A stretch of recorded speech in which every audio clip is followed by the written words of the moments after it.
who I think might be a little bit of a surprise to see them still here after they, I would say, were a team we didn't expect a huge amount of in the last couple of weeks, and it feels like they've been progressing slightly higher down the food chain, up the food chain. And here they are, taking on NG Esports. I mean, Habibi's subbing for them, right? So, I mean, he's probably... I mean, I don't know... Two subs, by the way. They have two? They have two subs. Who's one the second is Marauder and Who's that? He's replacing, I think it's Hunter that he's replacing. Is he like an up-and-comer that no, is just known in the... I think it's a new name for 745 or one of those guys. Regardless, I think Habibi adds probably the experience they were probably lacking, right? So maybe they have individual skill, like a little bit, and then Habibi thinking he's good or something, like adds the experience that they were lacking. Well, the thing is, I'm not sure if I entirely agree with you now, because they actually have Rock Lee, is the guy they're replacing, who... Isn't he just an SA pubber? Like No, I don't think that's a fair way to look at Rock Lee. He's actually one of the sort of old school. I think he was part of VNR back in the day. He's been around for quite a while. The Leto stack, was he in there? Do you remember that? The lib stack. He might have been, but this isn't a pubby player we're discussing. This is a guy who I think has been under the radar for a really long time, and he's actually he's the oldest in the team, and he is quite an experienced, quite a smart player. In fact, I would describe him as Scanter-like. He's got a very deep understanding of the game, so he provides a lot of that for his team. And honestly, regardless of how good Habibi is, I actually think they would rather have Rock Lee on that side just because it's their teammate. Yeah. So the thing is, I think this is a team that's actually just getting better, and I think that this is an opportunity for them to really prove something pretty spectacular. Because remember, there's a reason that NG are in this low bracket, and the XD they could be the ones who find their way going through to the low bracket finals. Who knows? Be a fantastic opportunity. So let's actually take a look at, or listen to what Fury had to say a little bit before this event. Take it away, guys. My name is Anton Fury de Villiers. I live in Cape Town and I play for XD as a position 5 support. Alright, my top 3 heroes currently are Warlock, Crystal Maiden and Dazzle, all defensive supports. The most annoying player on my TeamSpeak when we play games is definitely Hunter. My brother's pretty annoying, he's obnoxious, never listens to questions or calls, just does his own thing. In my opinion, the best South African Dota 2 player is TKC or Tamir. He's the youngest player, definitely shows the most potential and learns the game faster than anyone else. The team that will win the Mega8 Dota 2 Cup is White Rabbit Gaming, just due to currently they're way ahead of anyone in skill. So they'll probably win this time around. Well, we know it's Fury because he told us, but of course, twin brother of Hunter. You can actually tell because they have a different haircut. That's and they claim they have different facial hair, but it's the same facial hair. I would know. I know the difference between these things. Yeah, I mean, the thing is about the side is that they're also very young. I mean, I think Hunter and Fury are 17, if I'm not mistaken. How old's TKC? I think he is also. I know he is 17. Right. 17, that man is going to be a problem for many mids in South Africa. Who knows? Even maybe internationally. I mean, we've had many young players that have been stars, right? I mean, Walp was 16 and the best player in South Africa. It was insane. So it means So there's been a lot of young players that have been just come out of nowhere and then own everyone. Yeah. I mean, how highly do we actually rate TKC at this point? I mean, if we were to draw a comparison between maybe a mid that we're more familiar with to TKC, where would we put him? Most unfair question in the world. Sorry, Prof. Sorry. No, it's an interesting one because the thing is for TKC, how he does at this tournament can actually buy him a lot of goodwill with some of the teams. Because if you look at some of the teams that haven't made it that far into this tournament, the likelihood is they could start picking up new players. And you do well here, you get your name out there. And that's all you need. You just need your name out there. You need a chance to make it. Deppy started on EN, didn't have the greatest of times, disappeared for a year. Now he comes back. He's one of the best players in South Africa, right? You just need your name out there for TKC, and that's the thing. So he's got a lot to prove here. I'd say probably he looks like a younger Deppy, but I think with a little bit of a better attitude. I know that Deppy did have some issues with attitude. It seems way more if you watched Deppy's play, it's more drunken brawler. Yeah. That's how I picture Deppy, drunken brawler, and then I picture TKC the complete opposite. Yeah, that's they're both good, but it's just a different style. I think right now TKC he plays like Deppy, but I think he's got the mindset of a seam. He's very he's like Zen type thing. More Like composed. he's not like he doesn't play on like the boiling blood, the adrenaline. He's not that kind of player. I Like don't very think. controlled aggression player. Yeah. Like he's very precise at how he wants to play the game. Like even though he's super aggro, it's like very you get the sense that he's not running at you because he wants to. Like he's Yeah, just like he has a plan. yeah, like you happen to be in my way, so you have to die. Yeah. Sorry. The thing as well is, I mean, we talk a lot about TKC, but there's also Jappa, who's the offline is off. He's also really, really good. I mean, I was chatting to the guys, and they tend to almost sack their safe lane. That's what they say. They're giving up on Hunter. They let him die, right? Give him a hero they can catch up with, and then they actually focus a lot on the off lane, try and allow him to sort of carry the game to a point where they can win it. And they run interesting drafts. And it's like a really fascinating team because they have a very different outlook to this game. I looked at one of their recent matches, and the draft was ridiculous. I mean, it was one of the greediest drafts I've ever seen. And somehow they pulled it off by playing these heroes in a manner that is just uncommon. I would best describe as a team that drafts in a pretty interesting way and uses heroes in an interesting way. But do you think we're almost about ready to go into the draft as well? And it will be pretty interesting to see exactly what they do draft. If we see something, I want a Meepo, guys. I really I mean, want I a haven't Meepo. seen Jappa play personally, so I want to, you guys say he's good. I'm going to make my own opinion after this. He's decent. He's pretty good. All right. One thing I do like about XD is the fact that they, like Devin was mentioning, they draft a lot of different things. Yeah. And they do whatever they want. And Hopefully no Arc Warden. they hopefully no awkward. They ran today. Yeah, Yeah. they lost, obviously. But even even then, it's like they kind of remind me of White Rabbit Gaming a couple of years ago when they were still noob. They were picking heroes no one else was picking. Oh, like the days when they picked up Huskar. Yeah, Against, and in they fact, just I think like- that's against Yeah, Bravado and they had the Emotion. no stun strat. Yeah. And we could Actually, keep it out remember, of you every lane. guys were were getting owned. completely dead. There was no ways you could survive except you realize that you could literally just TP away at every attempt, and yeah, it worked out. But I hear what you're saying, Steph. Yeah, I like the fact that they do that. And even I don't think many teams would have first ban puck against them, like XD. No tree first ban, yeah. No tree. Let's see Come if on, it it has makes to be through. banned. Come on, I want to see it just once this tournament. I'm sure both teams are like, okay, so I'm daring you to ban it. Ember banned. Okay. Wait, so who The has problem first is picker? Energy. Energy, okay. yeah. But So like that's brave. Like if XD doesn't ban this tree though, I that's just like want to see it. that's It's gonna like be so cool. major balls to not I do think that against they're the Energy. team that I think might not.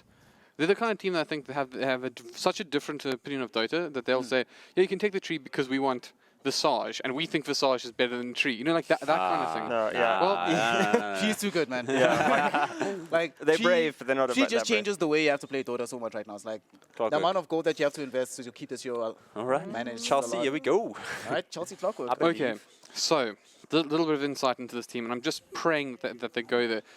I know these guys run a Warlock Meepo combination, right? So this is a potential setup for that. I know that they've also been reserved about it. They don't want to use these heroes, like, they want to save them for like that time that they need them, right? And I'm just hoping that they think this like- is time, because I want to see a Meepo, guys. So, well, If they pick it now. okay. I mean, come on, Warlock's a top pick. Yeah, I That's know. just- Just come on. No, just saying if it comes out. But I need a favor from you, Donny. Right? What? You've been wrong about most things. Probably. Right? Yeah. So please say that there's zero chance, no way, that there's ever going to be a Meepo appear in this game. I mean, they picked Underlord one of the Just- games. I don't just- know what's going to happen. just say no Meepo. Just do us all this Just say favor Meepo. No Meepo. There you go. with like confidence. Like there's no ways. No Meepo? What just happened? That's here? like a confident no. So they might be LC for XD. Well, actually, I think XD is probably one of the hardest teams to call how they're going to draft because they just pick whatever. Like any team that's in 706 picks Underlord has shown that they have a disregard for what the patch notes show. They just want to. No South Africans show that, right? It's No. like- They're just like, we don't Most care South what Africans pros are like doing. cookie cutter to the max, but these guys just seem to play whatever the hell they want. Troll. And then Right. instant SF pick. SF. So we finally get to see the clock SF. It's going to be pretty annoying. XD has to get a pretty fantastic mid laner here. We might actually see Spirit Breaker come out from them as well, just to apply more pressure towards mid, because you can't allow this Clockwork SF combo to be by itself in the mid lane. It'll just like completely zone out the enemy mid laner, take all the farm. There's not much you can do about that. How long until this gets hot patched? Because this is not the first time somebody has done something like this. You recall there used to be the Veno and Roshan combination. You have you Roshan put hit the Roshards, then yeah. you hit with this SF, yeah. So this has this has happened before. So I do not think this Clockwork Sheriffine combination is going to be around for too much longer. Needs to be patched, honestly. It's A nice little hot patch there. You're just going to log into Dota and be like, hey, let's do this. Oh, it doesn't work anymore. Can I just ask, so has Habib been playing support? Yeah, it's been playing fourth position. Yeah. No, No, wait, position 4. I know he's because playing you were saying offlane Jappa is yesterday. offlane, and then I was like, No, as I understand, he's been playing fourth position. really?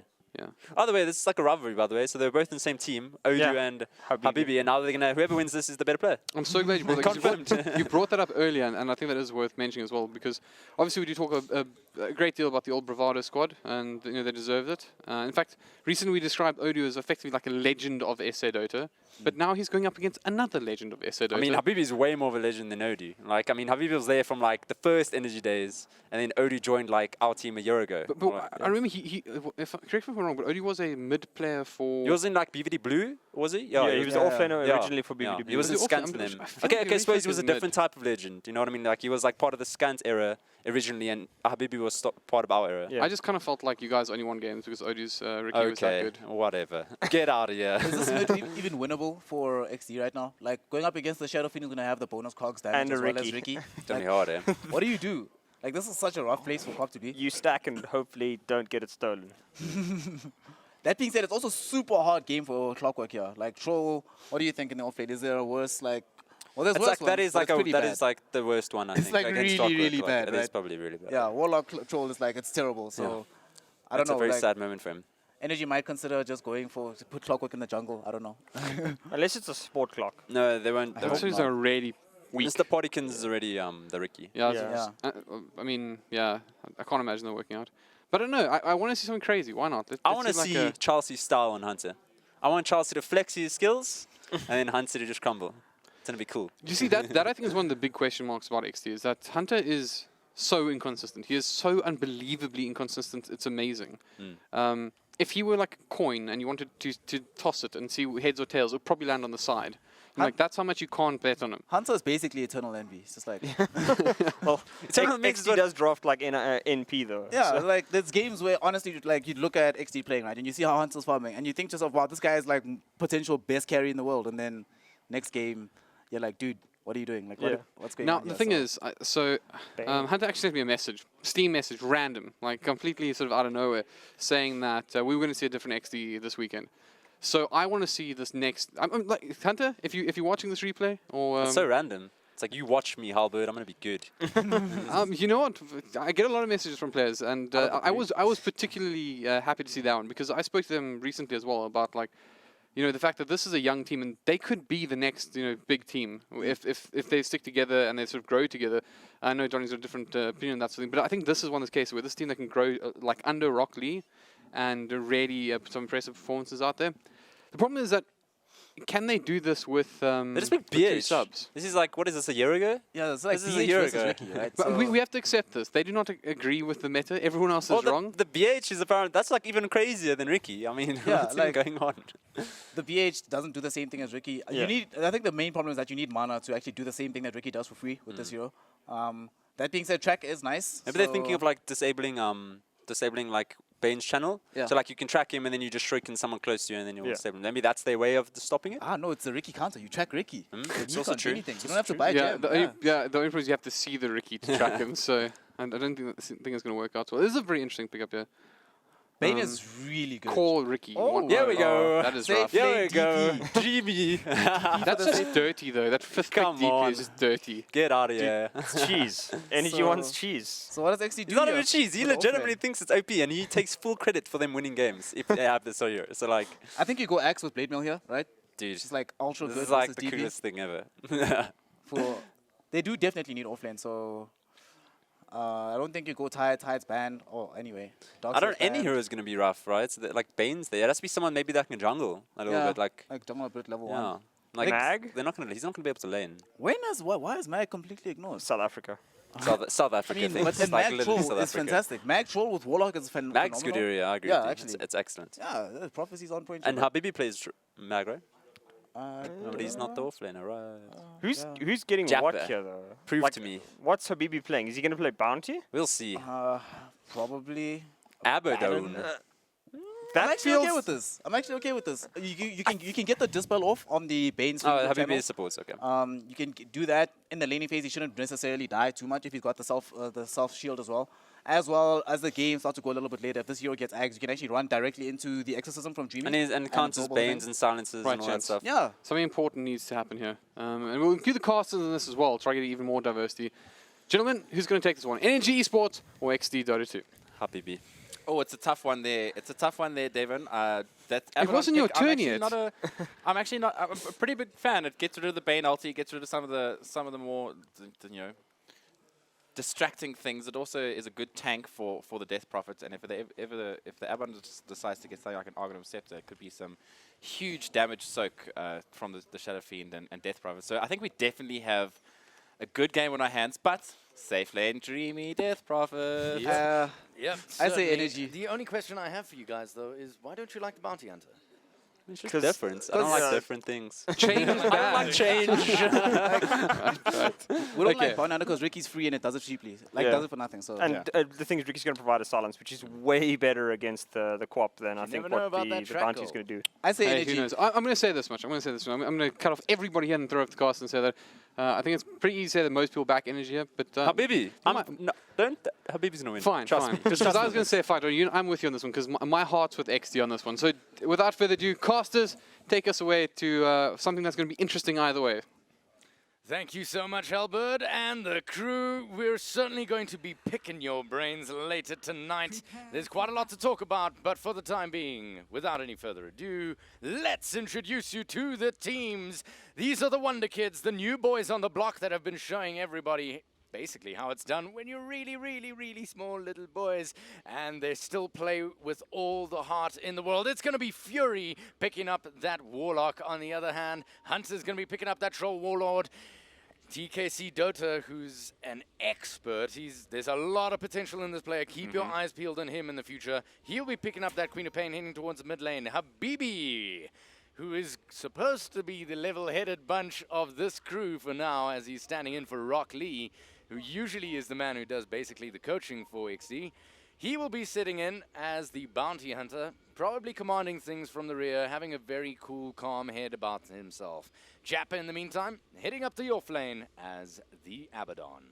And on the side of Energy Esports, fresh off the back of a victory against Bravado Gaming, we're going to have Strike taking up the role of the Bane this time. Mr. Pottykins, instead of being the Spirit Breaker, Barathram, who was very effective last game, is going to be taking up the role of that Ricky this game, so trying to imitate what Mikasa did to him in the last game. Dreamy, as we said, on his signature safe lane Death Prophet, a hero that he's had very good wins on and been really effective in the games that he's actually decided to do this. Chelsea, that offlane hero, going to be taking up the role of that Clockwork, so he's going to be looking to get as many levels as possible and to try and gank once he gets that level 6. And obviously Chosen One is going to be taking the role of that Shadow Fiend. And just a quick note for you, the reason that the panel enjoy the fact of this Clockwork Shadow Fiend combination, as you can see, Chosen One has gone his first point into Necromastery, is already sitting on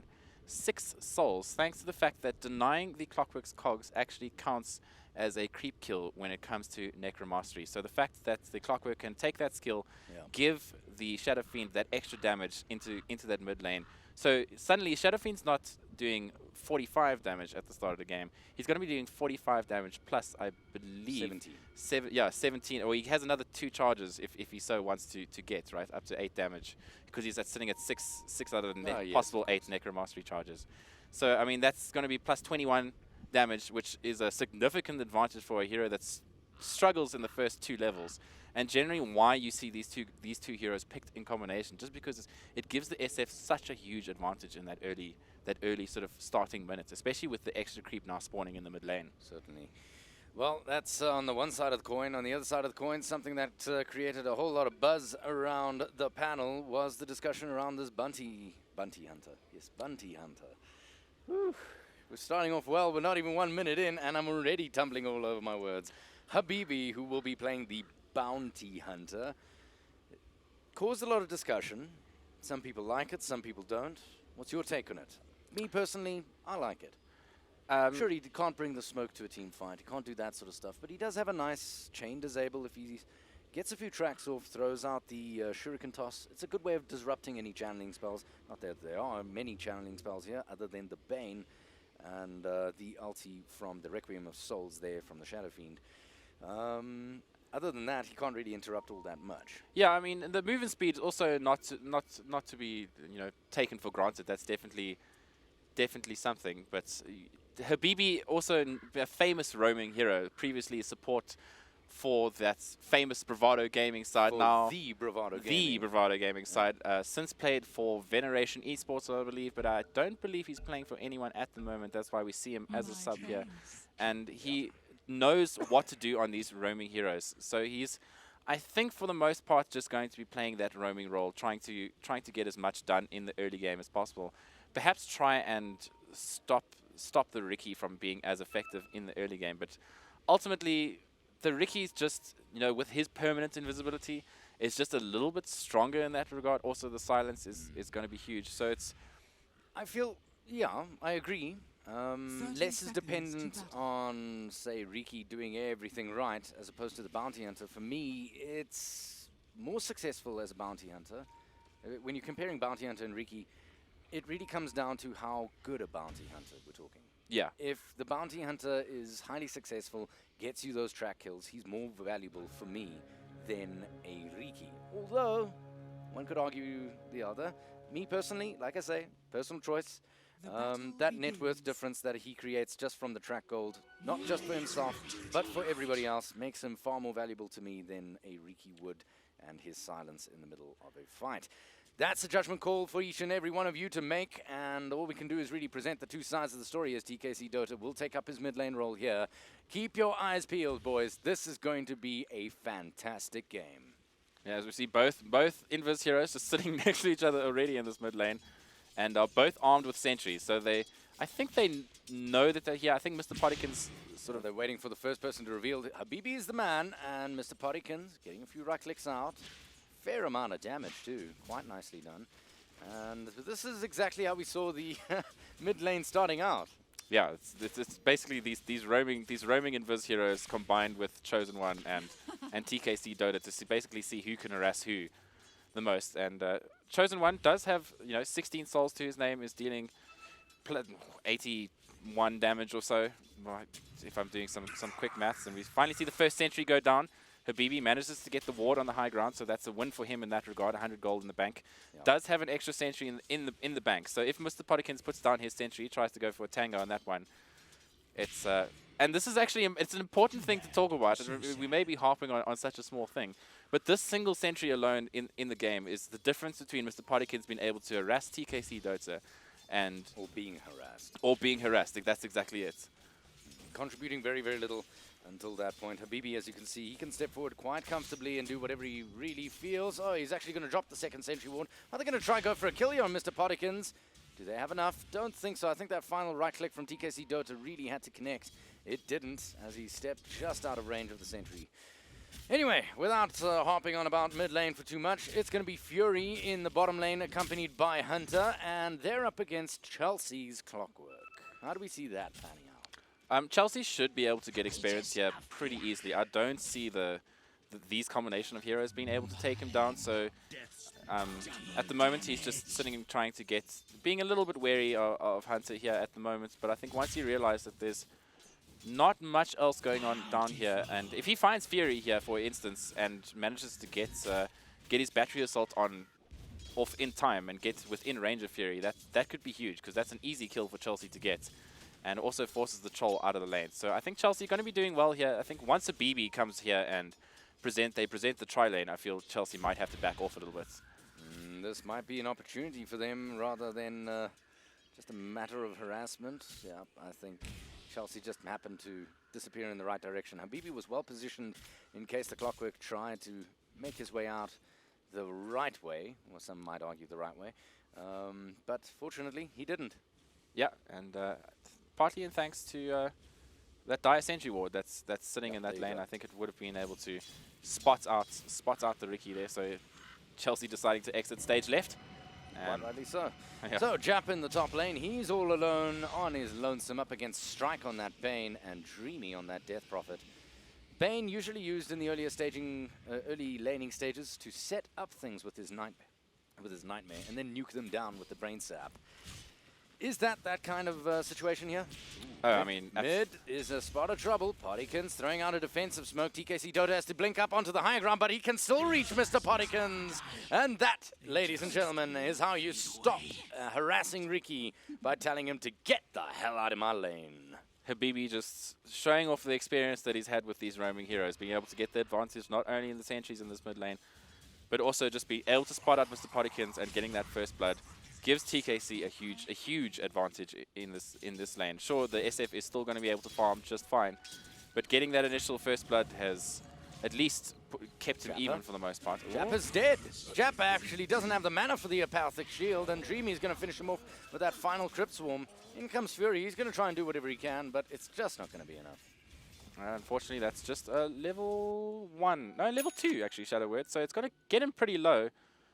But unfortunately, Dreamy does have the salve, so he's just going to wait for that to run out, salve up, and still feel perfectly okay with what's happening here. Quite comfortable in lane, yeah.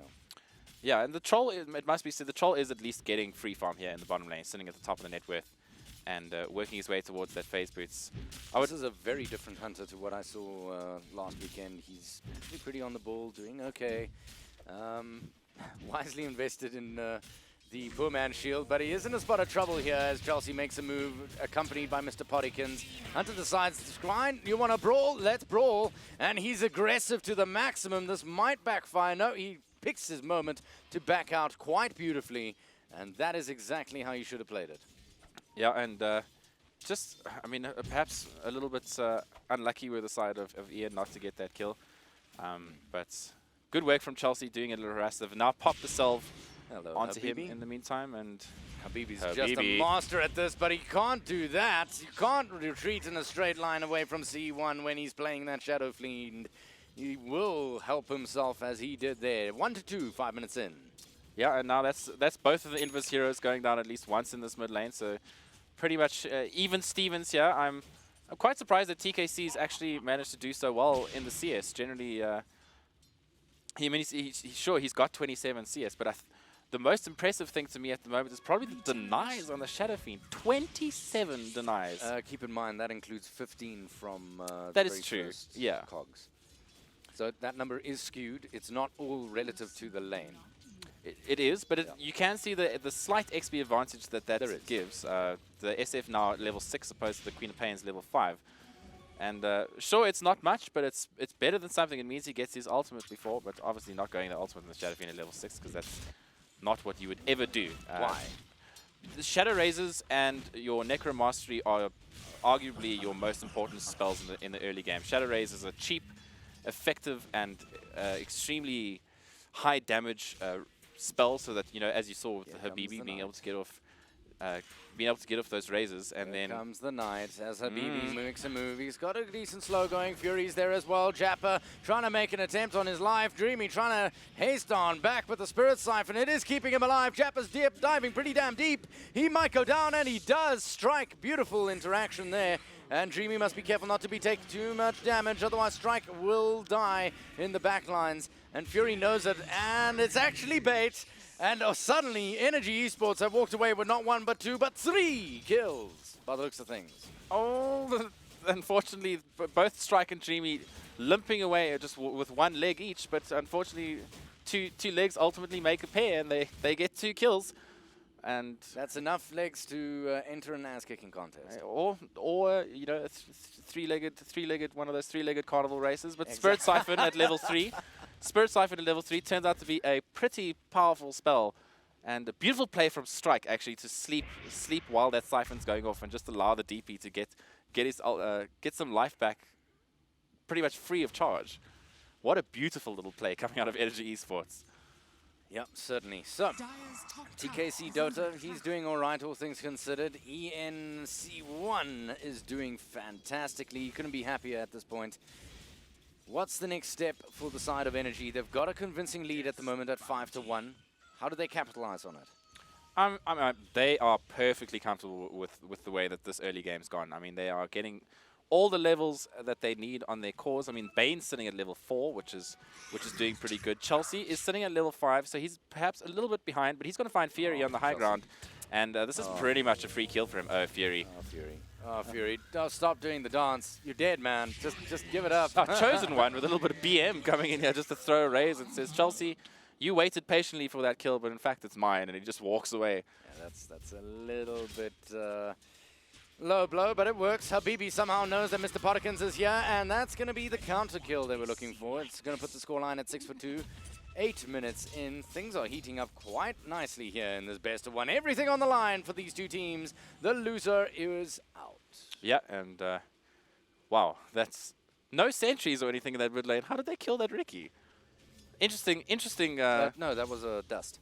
Oh, was it? Okay, the dust. I Dust saw and that he had the sentry and the observer on him, but unfortunately, and then the pings immediately came out, so I suspect that they assumed that there was at least another sentry there as well for a little bit of vision. But for the meantime, it's going to mean that the Ricky is going to feed a little bit more. Habibi doing great work so far on this bounty hunter, sitting at level 4. So what is XD doing wrong here? I'm not sure it's them doing anything wrong. More that Energy Esports are doing what they need to do in the early game and are making the rotations that they need to. I mean, it's Mr. Pottigans has been pretty effective on that Ricky so far. Dreamy has just been doing what he needs to and making sure that Japper doesn't have that sort of easy lane that he really wants in the 1v1 situation up here. Just because Life Siphon actually pretty good against this Japper in the Abaddon in the early game. So I'm not sure. You've just got to farm up for now. I think you've got to get your Troll some farm. You've got to get your Queen of Pain some farm. Maybe get that Veil onto her. Here goes Habibi, TKC Dota. They're going to spot out Strike as he tries to do something. Oh, nice relief of the sleep, but it is going to cost him his life. TKC Dota walks away with a counter kill, so it's Habibi down and Strike down. TKC Dota trying to make the hasty escape. He doesn't have the blink of cooldown, and he will go down to C1 yet again. Now Chelsea's in the front lines, and C1 is here to back him up. They continue the charge forward. Mr. Pottikins coming on in. That smoke proving very, very useful in the interim. And Fury has to back on down. He's only level 5, doesn't have the rock to drop yet. And even if he did, I doubt that would have been the case. Dreamy now popping out the Exorcism. They're going to capitalize off those 2 kills with a nice push on mid. Yeah, and this is the exact timing that they hit. They've now got their 6 on their cores. As we hear more action bottom lane, it looks like the Habibi may be in trouble. Chelsea diving underneath the tower. This is a very aggressive from him. TKC is going to pick up an easy kill here. Chelsea biting off way more than he could chew, and the battery assault going to connect on mostly creeps there rather than Habibi. If all of them connected on Habibi, maybe he would have taken him down, but that was a seriously tall order. Yeah, and pretty much T1 down for Chelsea. That's a Energy Esports is going to be okay with that. Chelsea's ultimate's down anyway, so he's not that effective, at least for the next 3 seconds, but with his ultimate back up, I wouldn't be... Oh, he's thinking about it. Yep, he is. Chelsea's back into it, and the silence is good. Mr. Pottikins jumping into the middle of the cogs. Chelsea and Pottikins absolutely close off and squeeze the life out of Troll Warlord here with Strike. And it's absolutely beautiful. Hunter's now fighting for his life, but he's not got much fight left in him, as he does eventually go down to Chelsea's cogs yet again. Yeah, beautiful little rotation coming out from Chelsea, and this is exactly what you want to see from a Clockwork, right? He hit his level 6, immediately ganked middle, then he fed bottom while his ultimate was on cooldown. Once it's back up, you decide not to feed again and go in and immediately get 2 kills on a carry here and a support. So the pattern seems to be kill, feed, kill, feed. So now that he's just killed, I'll be expecting a feed. Maybe. He doesn't look like he's in quite the situation. In too much of a rush to do so, yeah. Yeah, too much of a rush to do so. Let's keep things put it polite. I'm sure Chelsea is not trying to feed, but no, Chelsea's a fantastic guy. What an experienced man, a level-headed man. I've had many a conversation with the guy, and he always tells it straight. What a fantastic dude, and an excellent Dota player. I've seen him play a phenomenal axe that could rival even the very, very, very best. Absolutely stunning. So, do keep your eyes peeled on that man. He's definitely one of the more experienced guys around. And if anyone needs a coach, I would recommend no one else. If, of course, he would be. TKC jumping on in here as the haste rune is useful, but he immediately gets silenced. He does have to make a hasty escape onto the sideline. No one down yet, but in comes C1. But wait for it. Fury's going to drop the hammer, let the base drop, and oh dear, now Bounty Hunter's in a spot of trouble. He's being chased by Mr. Pottikins. There's the dust. Habibi going down to the brain sap of Strike in the background there. Dreamy now going on the chase for Fury. And Chelsea finally catching him down. No cogs to follow up. And slightly questionable there as they go up onto the high ground after they're just all shrined up. Great Cogs is going to disengage the fight. TKC Dota jumping over the Cogs, getting a little bit more damage in, but then suddenly realizes he's utterly disconnected from his crew and has to back on out. Fury in the end somehow kills Chelsea. Oh, he did feed. Look at that. Told you. Called it. He would have. I think it was Fatal Bonds. Yeah, it was the fatal bonds that ultimately got him there, but Chelsea doing his job properly. So I mean,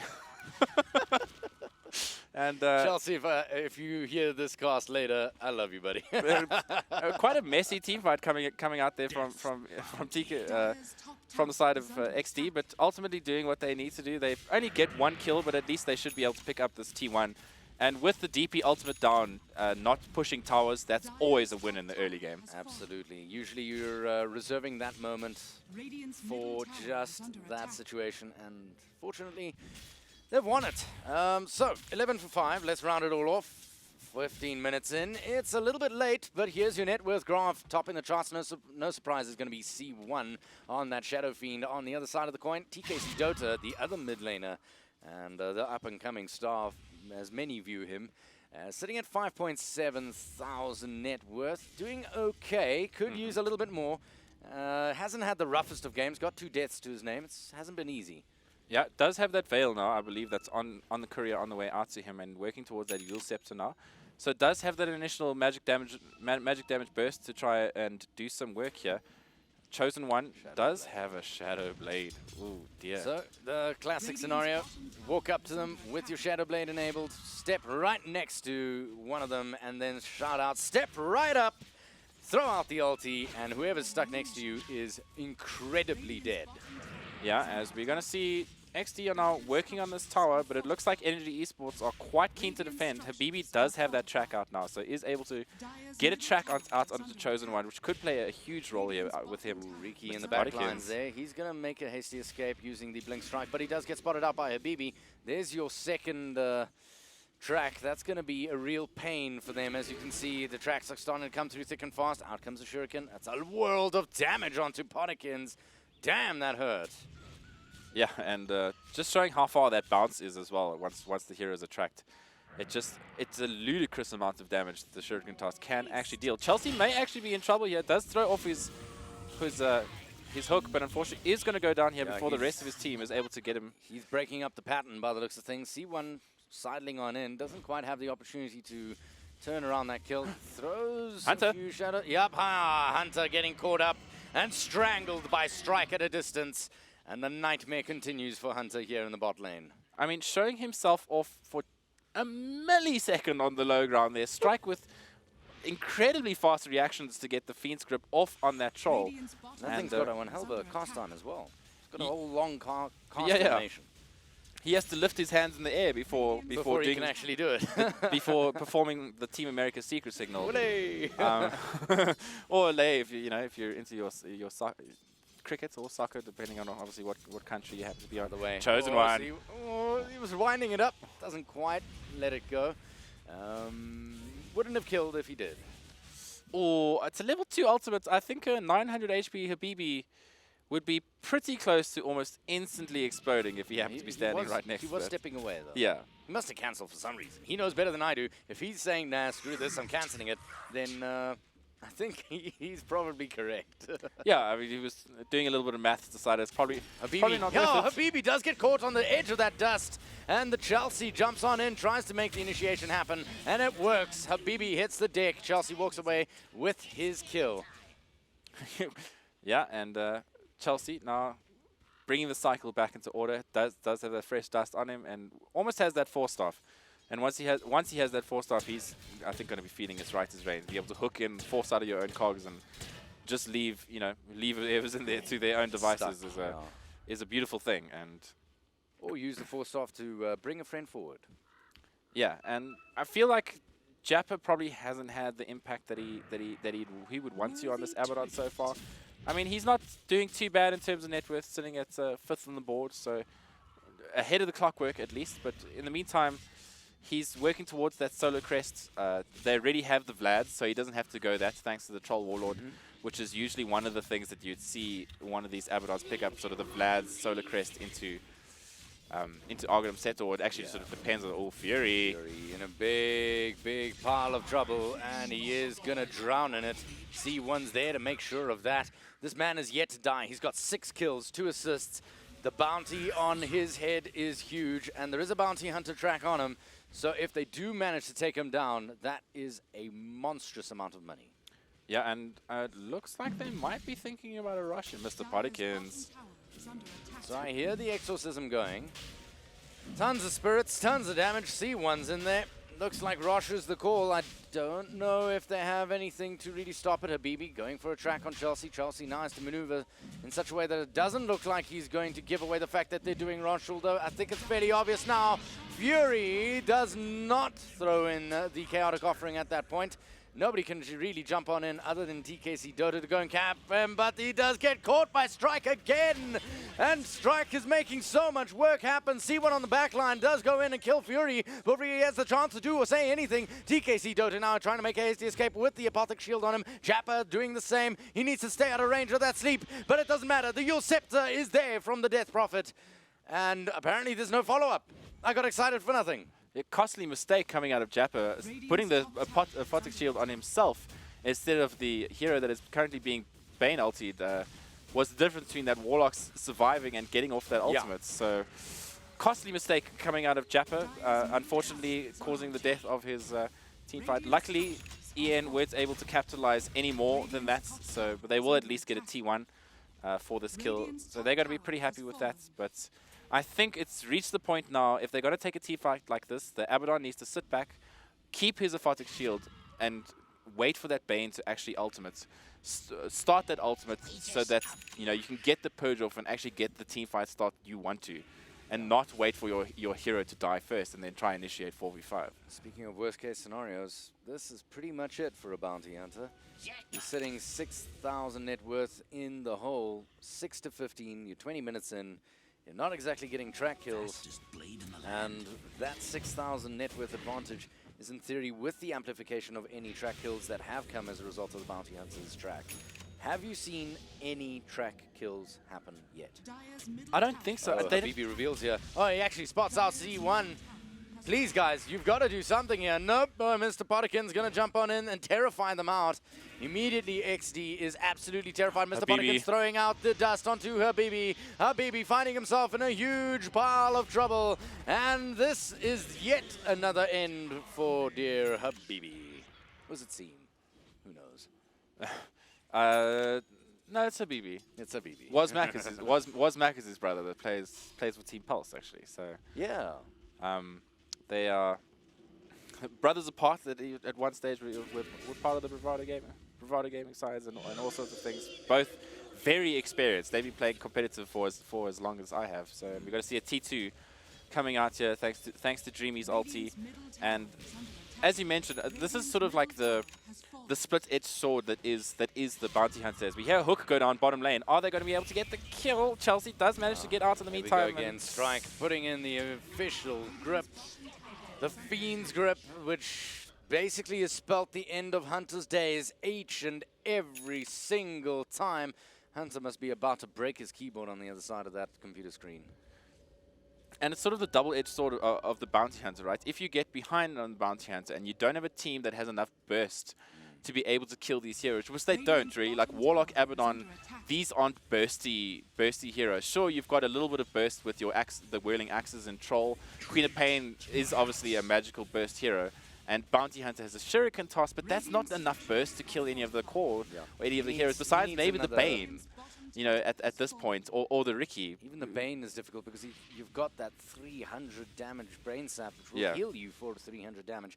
That's a full 600 HP swing in the middle of a fight. Now Dreamy jumping on in onto TKC Dota, and he's going to have to back on out as the smoke is there. It's good enough, and this is exactly what they were discussing on the panel. Dreamy going to lift up good old Bounty Hunter on the sidelines there. C1, well positioned. Is he going to catch him? Nope. Okay, there's the track, and C1's annoyed, but that's just about it. That's all the track is doing here. Yeah, and unfortunately, they can at least give them vision, so that they can see the Shadow Blade's movement, the Shadow Fiend's movements in the meantime. But unfortunately, just not being able to do enough. I don't know how they initiate these fights. Like, who do you actually go on here? Do you go on the DP? Do you go on the clockwork? If you're XD, it's such a tricky situation because I feel like if they initiate on someone, you've got a bounty who's going to throw down a smoke. You've got the Bane who can defensively sleep out. You've got a clockwork that can offensively hook in. It's so difficult to initiate for the side of XD until they get some items. I feel like once maybe the Troll has a maneuverability item, can get into those backlines, maybe pick off the Bane. That might prove to be what they need, but it's a long shot at best. You know what I mean?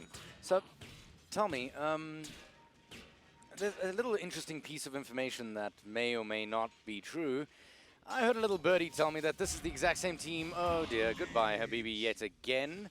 It feels like Habibi is the man who dies the most here, which is rather odd for a man who's, let's be honest, incredibly experienced and has played with the very best of the best. No, I'm sure Donnie can confirm that he fed in BBD as well. But that's his job. He's the exploring, roaming bounty hero. If he dies a couple of times, it's not the end of the world, but... Nonetheless, here's the fight. Dreamy gonna initiate it on, and Hunter's down. The carry's down. It's all down. Oh, my word. Dreamy walking away with not one, but 2 kills. Fury's down. There's nothing left for him to do. There is the Warlock Conan, but it's not gonna last much longer. TKC Dota going to take down Dreamy before getting cogged up on the sidelines. Does get a good blink off. Is he gonna be able to hide? No! C1 almost psychically knows where he's parked and hiding inside the trees. Throws out that Shadow Rays and says, go home, big boy. We're here to stay. 22-7, 25 minutes in, and damn, this is a good game. 10,000 net worth difference. EN are going to take this one home. Yeah, Energy are showing their strength here in this game, just being absolutely rock solid so far. Dreamy is having a superb game on this. Sure, he died in that fight, but I mean, just good. The Rod of Atos against the Queen of Pain, really smart pickup choice, being able to, for the Queen of Pain not being able to blink in the root is an absolutely huge thing. And just being able to double Spirit Cypher, keeping him alive for so long in that fight. Yeah. Wow. Very, very strong skill, that one. So, now, let's take a look at what I was saying earlier. Yes, right.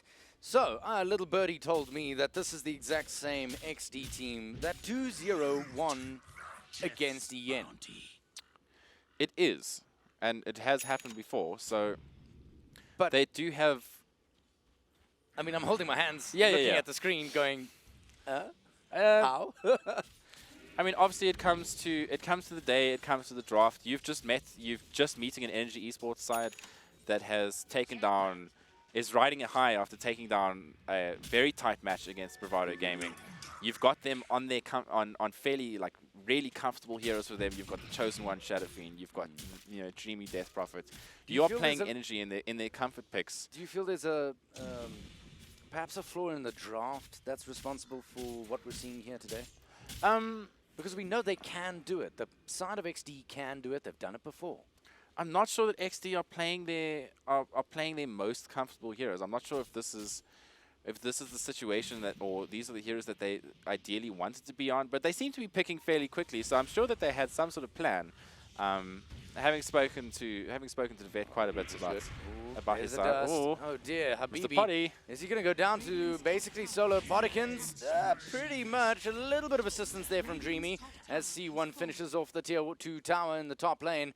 23-7. This is getting very dire indeed. Out comes the exorcism. The push is the call. Silence will be the Quap of Pain. The Quap of Pain. The Queen of Pain. And immediately Fiend's gripped up. At least Hunter has a chance to do something now.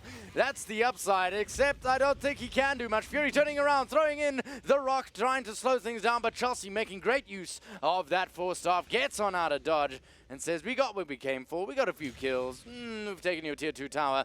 Come on out if you want to play any further. Yeah, I mean this is by no means the call to stop sieging. They've still got everything they want and or need. So Jappa getting out by the skin of his teeth there as well. TKC Dota.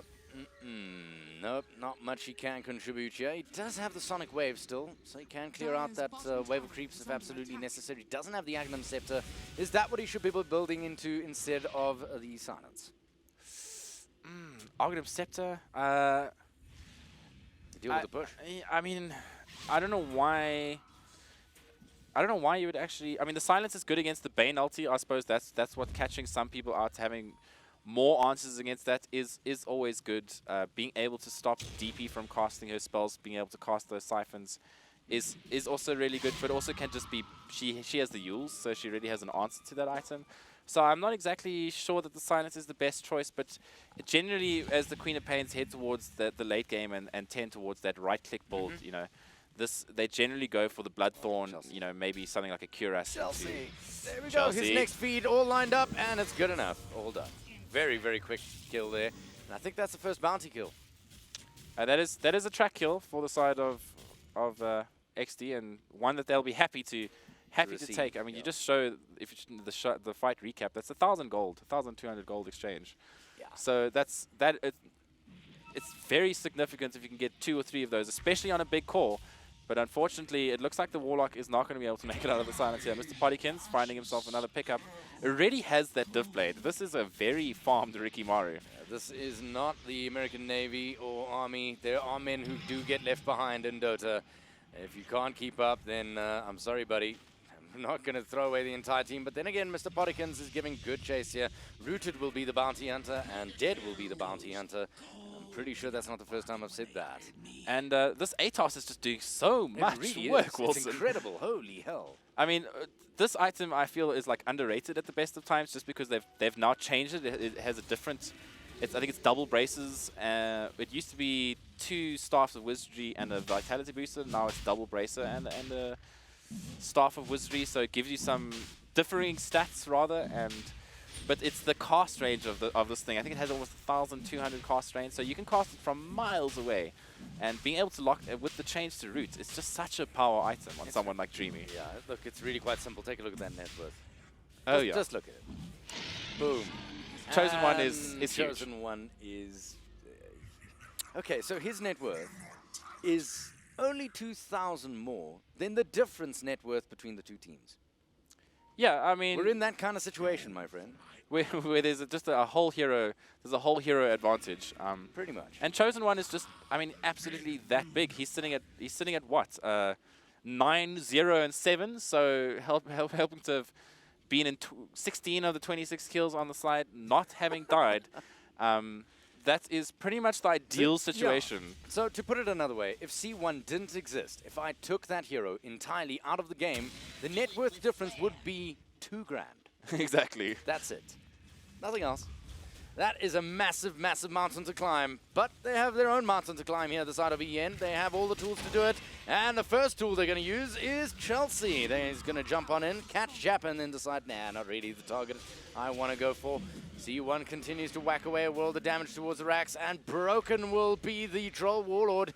He's going to have to back off and wait for that one to wear off before he can get out his stuns. Fury throwing out a relatively early ulti there from the rock, and it's not going to be enough. Sleeping will be Troll Warlord and Fiend's Gripped again. C1 taking him apart.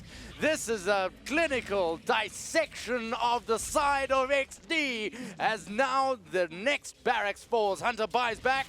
He's like, I'm back for more. Bring it, baby. I don't care. Habibi dropping low, out of mana, little left to do, and down he goes to a final little ha from Chelsea. That's a good little flare there. Down goes the final barracks. Top racks taken, and hardly a sweat broken from the side of EN.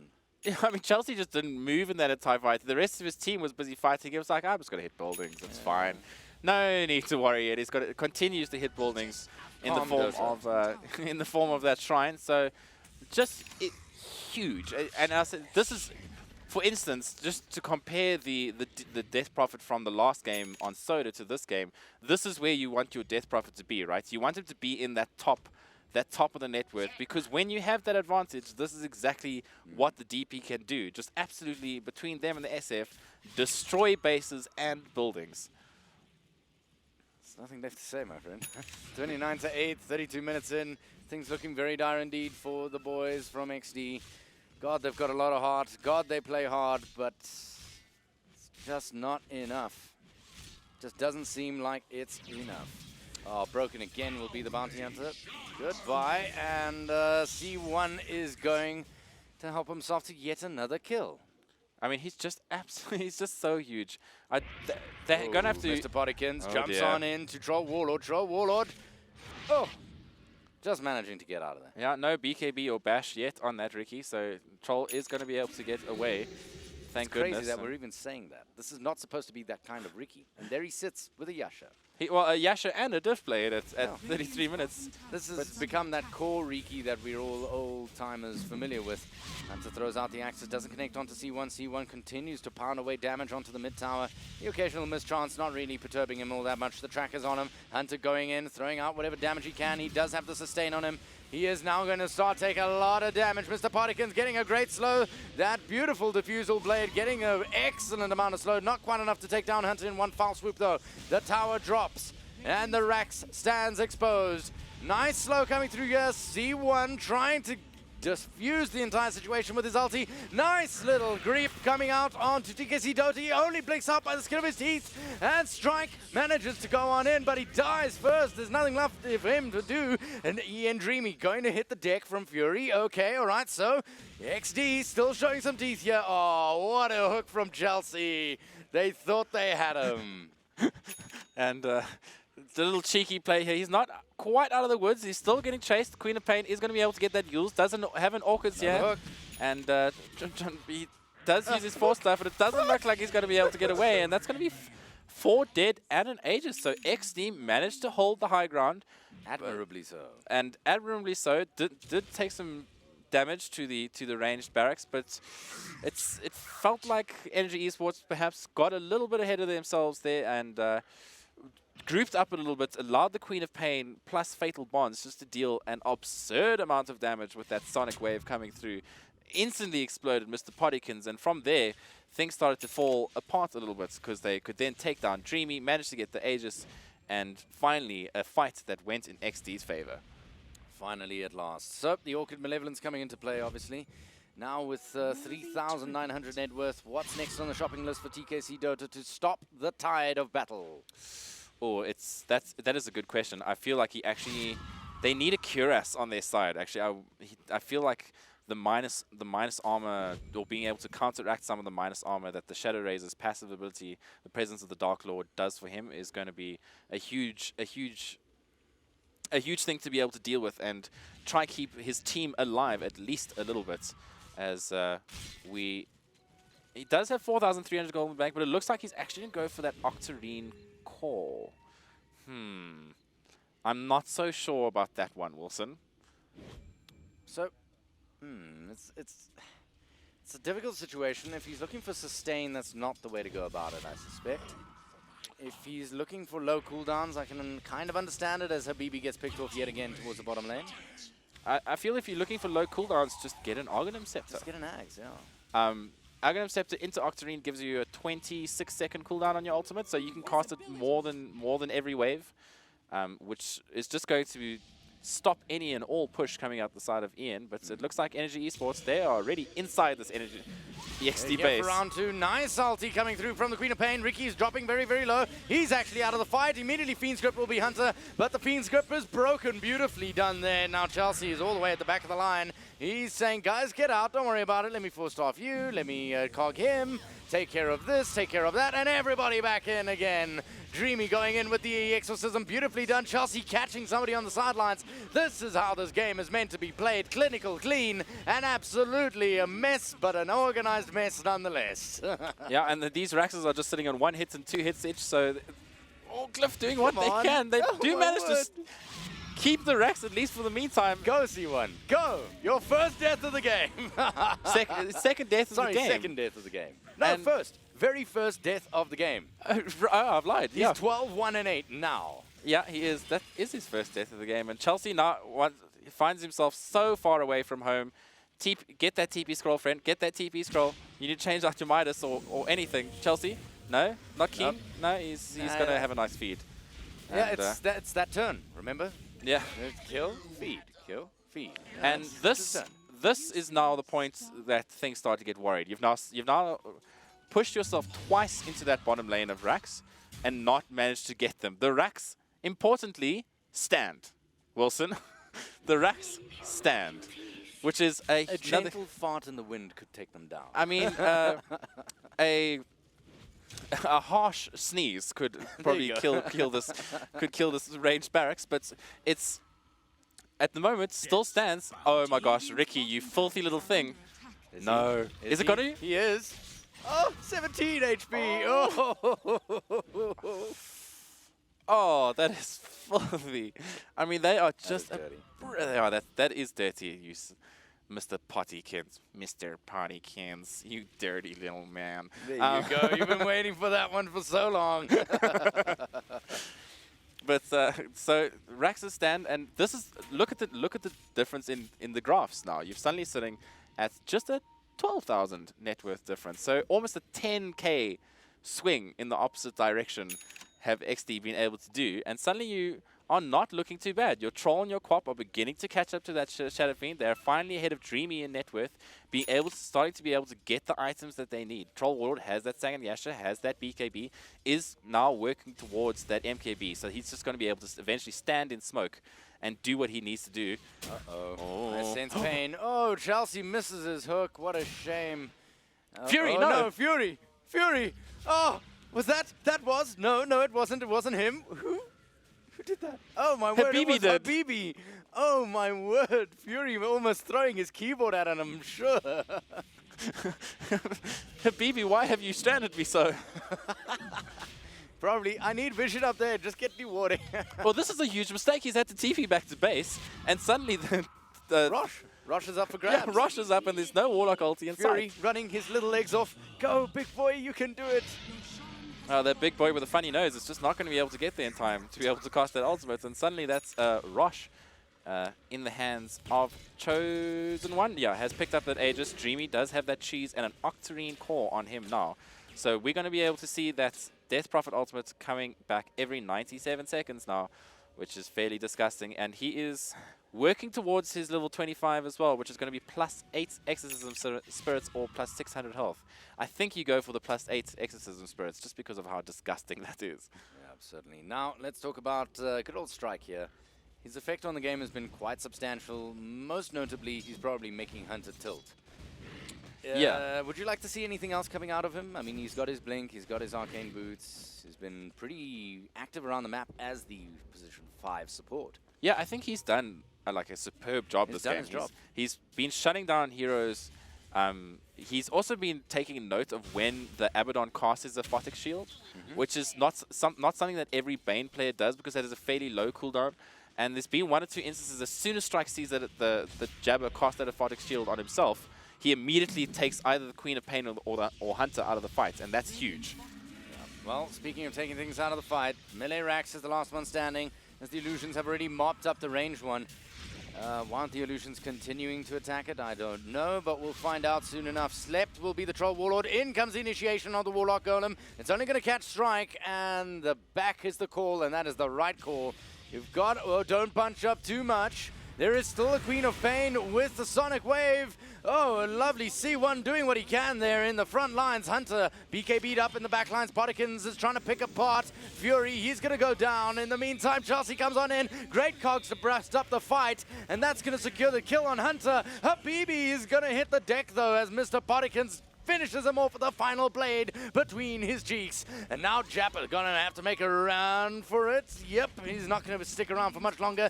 TKC Dota throws out the final scream as a big, oh no, and Fury caught again by Chelsea. Chelsea, you glorious, glorious man. And that's the GGWP, so Energy Esports going through, taking down XD Gaming in what was a fairly clinical game from them. Absolutely. What a fantastic show of skill, and like I said, where other games seemed like a bit of a bra brawl, Yeah. it's wild swings and huge movements. These were very clinical and clean. I think we're just getting to that stage of the tournament where people are taking things very, very slowly, very carefully. Well, clearly now we're entering into the evening. Odu has finally woken up after having no sleep whatsoever earlier today, and this is the Energy Esports that I've always said is the team to watch, one of the teams to watch here in South Africa. They have the potential to take these top sides, and they showed exactly here when they've got their comfort heroes. When you've got Chosen One on that Shadow Fiend, you've got Chelsea on your Clockwork, you've got Mr. Potikins on that Ricky, you've got Dreamy on your safe lane, DP. Like these are all their comfort heroes, and you shows exactly why these are these cafeterias because it's just so clinical. Well, let's talk about what XD could have done differently here. I just feel like perhaps the Abaddon wasn't the right last pick for them. I feel like they needed some form of secondary disable because at the moment you don't think it was the pick on the Bounty Hunter?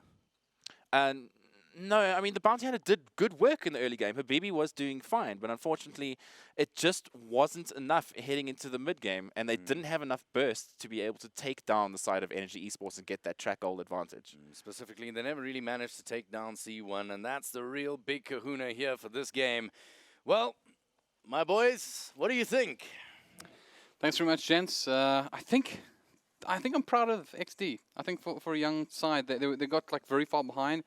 But I think the thing we kept saying behind the scenes was this isn't over yet. I'm just disappointed in Habibi, honestly. You look like the weaker player now, and now that's why Bravado disbanded. Donnie, look on the bright side. I'm not looking at the bright side. There is a bright side to this. Habibi, all those times I flamed you, I was right. Well, I'm not going to follow that one. I was going to say at least we were wrong together, you know? No, I'm only playing. But yeah, that was a cool game. There was definitely some highlight. Like I saw some movements, sort of micro decisions by TKC in the mid lane. Some of his blink spots that he chose. Blink was pretty good, I would say. Like well thought out. Hunter didn't actually have that big a game. He was slow at the start up early to mid game. He didn't farm that well. I think as you saw at the end in that last fight, they needed their only strength was fighting in base, and their support warlock, he basically decided, okay, we're gonna throw my rock on him, and then we're gonna chase him outside the base, and that's just, I think, pure inexperience coming out. You know, that just showed that he doesn't understand that his strength is the high ground. Why would you chase them high mobile cores back up to their hill and then fight them up there? You know, waiting and the troll BKB. So he's literally running after them with BKB. His BKB's going down, and then once it's off, they just killed him. And they're literally in TeamSpeak just saying, wasted BKB, just back off, re-engage afterwards. No, I mean just like the whole if it was his decision to fight, that was a bad decision by him. Yeah, especially because like Odu was just basically waiting for the ulti. As soon as he hit high ground, it's like, okay, well, wait, perfect time. They just cut off the troll, and then Odu pops ulti. There's nothing they can do at that point. But I think it's fair to say that we went into this saying that this is a young team that we believe could have some really good potential in the future.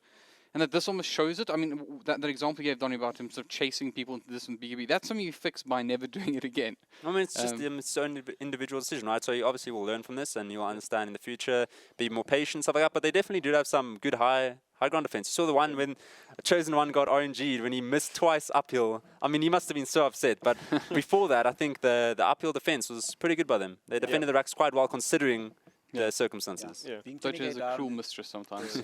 they did amazing defense, being 20k down on the high ground. Like you said, young team, but they played as a team. I think they won and they lost as a team, which is a good thing. Because it's not like half the team lost and someone can blame the other. They can go back and say, right, guys, as a unit, that's what we did. As a unit, that's how we can get better.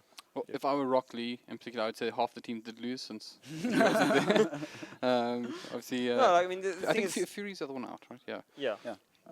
So you can say that. So there is something they can blame it on that, and we'll go with that. They can have another opportunity down the line, I'm sure. But that does mean, of course, that we're starting to thin the herd just a little bit, and that does mean, of course, that we're going to have some interesting games coming up fairly soon. Winner bracket final coming up at about 7 p.m. When that'll be, of course, White Rabbit Gaming versus XDC. It's becoming a little bit of an El Clasico in itself. We seem to see XD up there quite often. Can they do it this time? Of course, we'll be back a little bit earlier than that, just to take you into the game. And we have a little bit of a special AV coming up as well, so I'll let you think about that one for a moment. But anyways, from us for the meantime, thank you and goodbye.